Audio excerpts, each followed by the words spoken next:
Hey guys, let's talk about PS4 Neo, now officially titled PlayStation 4 Pro. I'm happy about some perks and disappointed by others. Firstly, it's cool that all PlayStation 4 models or Pro and Original will be receiving the HDR benefit. This looks great as showcased so far and really improves the overall lighting in games. This only affects people with HDR TVs, so be aware you won't receive any difference from this update unless you own a 4K TV or one that is a lower resolution in HDR. I believe only HDR TVs are 4K though, so kind of one and the same. I think it's great that Sony is treating this as a higher tier version of their 9th gen console. Much like how people can purchase a standard smartphone or the bigger, higher resolution version with updated specs, the PS4 Pro holds a place in the market, but doesn't completely overshadow the original PS4. For people with 4K TVs or HDR that want a crisp, superior graphic fidelity, they could spend more money for the PlayStation 4 Pro and therefore have a better experience. Meanwhile, most people who still rock a 1080p display because 4K is just way too expensive still. Again, you want a cheap knockoff brand like Westinghouse, something like that, you're gonna still pay around $400 or so for a mediocre sized TV, opposed to, let's say you want a main brand Sony or something, it's like $800, $900 for, like a 40 something inch. Like, it's ridiculous. With these expenses, buying a baseline PS4 is still practical. I'm happy with how this all turned out.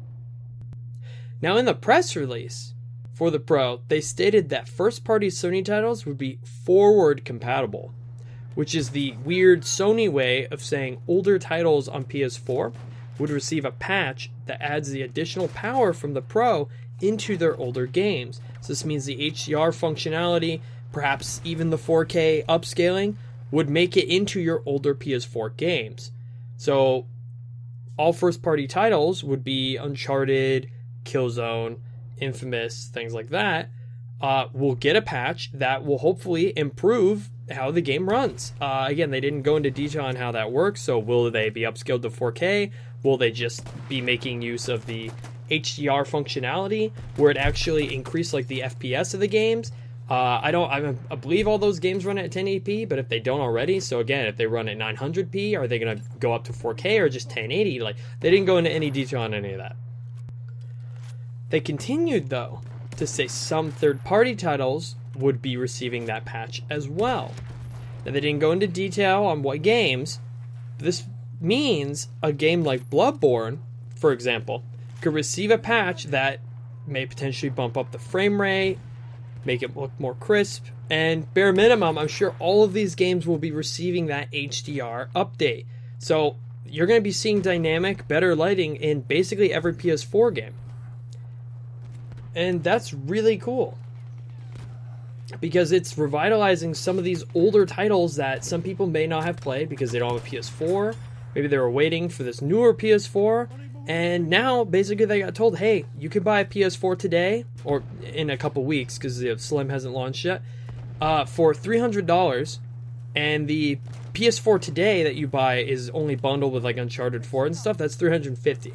So you could pay $300, buy those older games like Bloodborne, and get immediate benefit, hopefully, if they do patch those games. Okay, again, I don't know when this will all be done or how it'll be done, but you could be buying Bloodborne and get that upscaled and the superior version of Bloodborne today for less money than what people paid at the time for a cheaper game as well.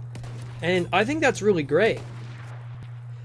Now, in the conference, Sony didn't showcase any example of a patched PS4 game to an original version. So I was hoping they would showcase, like, let's say they take Infamous and they put it up there and they show you the original PS4 version on one side and the PlayStation Pro version on the other side. And you could cross-compare each one and be like, wow, okay, the game runs more smooth, or it looks better lighting-wise, or whatever, right? Like, maybe the graphical detail is so enhanced on the PlayStation Pro, I might have to pick one up, right? And that sells the console. if people notice directly, wow, that looks so much better than the base model, I'm willing to pay the extra $100 to buy the PS4 Pro. Then hey, Sony succeeded. People are gonna trade in the old one for the new one. Just pay it outright, keep the old one. Maybe they'll give it to like their little sister or brother or something. Keep the new one, right? Keep it all in the family. Like, that is marketing. That sells and moves product. That's successful business. Them not showing the graphic differences made me feel worse about the new product. It makes me feel like unless you have a 4K TV that also has HDR compatibility, you're not going to see basically any difference in any of these games. And they haven't given me a reason to believe otherwise. And that's bad. So, despite any gripes I have, I'm curious how well the console will sell. Do people think the Neo, aka the new Pro, ended up a strong enough console? Is it worth buying a new PS4 for these added benefits? Let me know in the comments below. I always enjoy your feedback. This is Demon Fox Yoko, signing out once again. Take care, guys.